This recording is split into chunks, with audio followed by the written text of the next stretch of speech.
This video is part of our 7-video series on the causes and effects of the current war, its history, and its future significance. Check out the full series for the complete picture. The Middle East is teetering on the brink, caught in an unprecedented convergence of flashpoints that threaten to ignite a wider, devastating conflict. This isn't merely a series of isolated incidents. It's a complex, interconnected web of tensions, each capable of triggering a cascade of events that could reshape global security and economies. The stakes are immense, extending far beyond the immediate borders of the region. We are witnessing a dangerous escalation on multiple fronts, from the volatile border between Lebanon and Israel, to the persistent destabilizing actions of militias in Iraq and the mounting pressure on Syria's already fragile air defenses. The Red Sea, a vital artery for global commerce, remains a hotbed of maritime threats, directly linking to the broader security posture of Gulf states.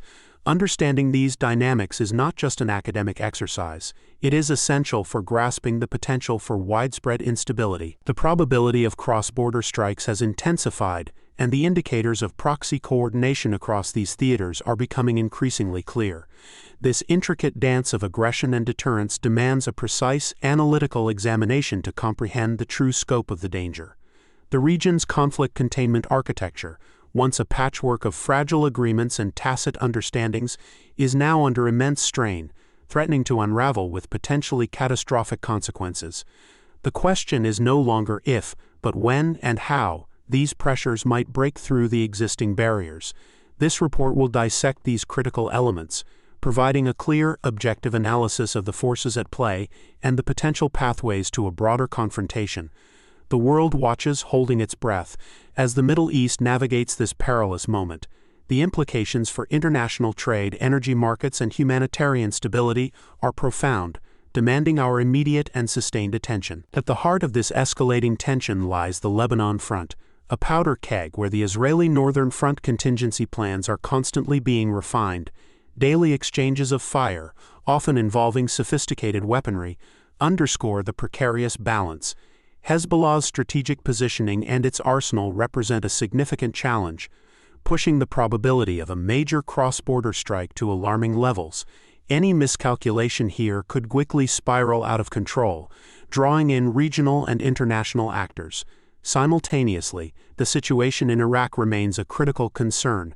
Militia groups, often with external backing, continue to target U.S. bases, testing the resolve of international forces and complicating regional stability efforts.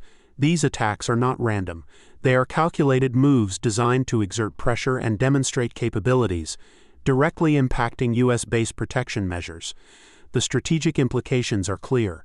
These actions aim to disrupt the existing security framework and project influence. What's particularly concerning is the growing evidence of proxy coordination, suggesting a more unified, albeit clandestine, strategy across these disparate fronts. This coordination indicates a deliberate effort to stretch defensive capabilities and create multiple points of friction. The containment architecture, designed to prevent localized conflicts from metastasizing, is being severely tested by this synchronized pressure. The challenge lies in identifying the precise command and control structures behind these coordinated actions, a task made difficult by the very nature of proxy warfare. The interconnectedness means that an escalation in one area, say a significant strike on the Lebanon front, could easily trigger retaliatory actions or opportunistic maneuvers in Iraq, creating a dangerous feedback loop. This complex interplay of forces demands a nuanced understanding of each actor's motivations and capabilities. The region is a chessboard, and the pieces are moving with increasing speed and aggression, making the prospect of a wider conflict a tangible threat rather than a distant possibility. Further complicating the regional security landscape is the persistent pressure on Syria's air defense systems. Syria, often a battleground for proxy conflicts, serves as a crucial conduit for various regional actors, making its airspace a contested zone. Frequent aerial incursions and retaliatory strikes highlight the fragility of its sovereignty and the constant threat of wider engagement. The Red Sea maritime threat linkage, primarily driven by Houthi actions, adds another layer of complexity. These attacks on international shipping lanes have not only disrupted global trade, but have also directly impacted the security posture of Gulf states. The economic ramifications are significant, with increased insurance premiums and rerouted vessels straining supply chains worldwide. For Gulf states, maintaining secure maritime routes is paramount to their economic stability and national security. Their responses have ranged from enhanced naval patrols to participation in international coalitions, all aimed at safeguarding vital waterways. The strategic objective behind these Red Sea disruptions appears to be multifaceted: to exert pressure on international powers, to demonstrate regional influence, and to create a diversion from other fronts. This maritime dimension is inextricably linked to the land-based conflicts, with each influencing the other in a dangerous feedback loop. The ability of non-state actors to project power across such a critical maritime domain underscores the evolving nature of warfare in the region. The Gulf states, while maintaining a delicate diplomatic balance, are acutely aware of the need to bolster their defenses and adapt to these asymmetric threats.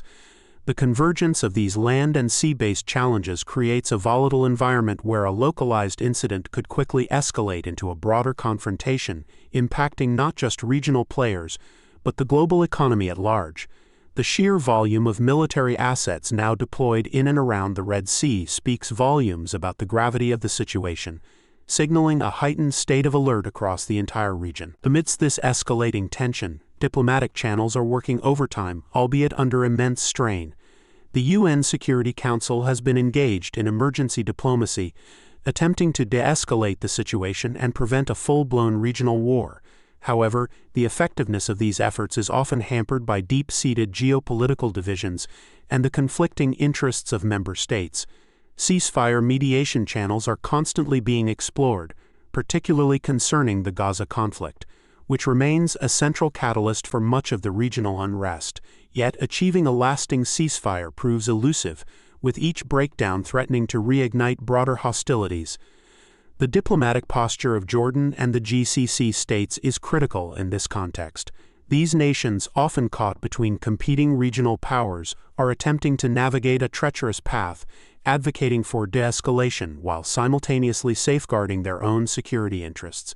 Their efforts to foster dialogue and provide humanitarian aid are vital, but their influence is not limitless. The humanitarian displacement risk across the region is already catastrophic, with millions uprooted from their homes.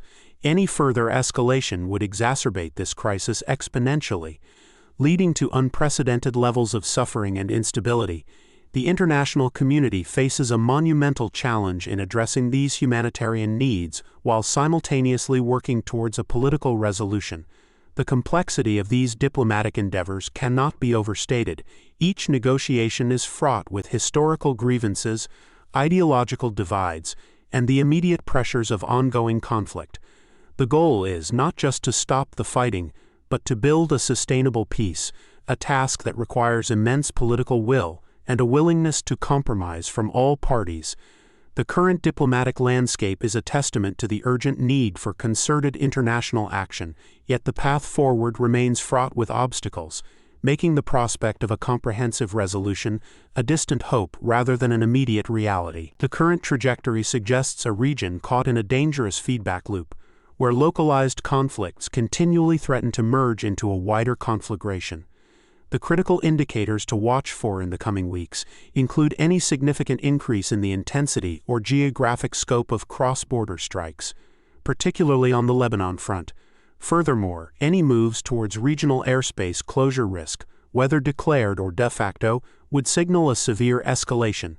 The continued or intensified proxy coordination indicators across Iraq, Syria, and the Red Sea will also be crucial barometers of the region's stability. The implications of a full-scale regional conflict are staggering, extending far beyond the immediate human cost. Global energy markets would face unprecedented volatility, international trade routes would be severely disrupted, and the humanitarian crisis would reach unimaginable proportions. The existing conflict containment architecture, already stretched thin, would likely collapse under the weight of such an event. The international community, particularly the UN Security Council, faces an urgent imperative to bolster ceasefire mediation channels and engage in robust proactive diplomacy to avert this catastrophic outcome. The diplomatic postures of Jordan and the GCC, while cautious, remain vital in seeking pathways to de-escalation.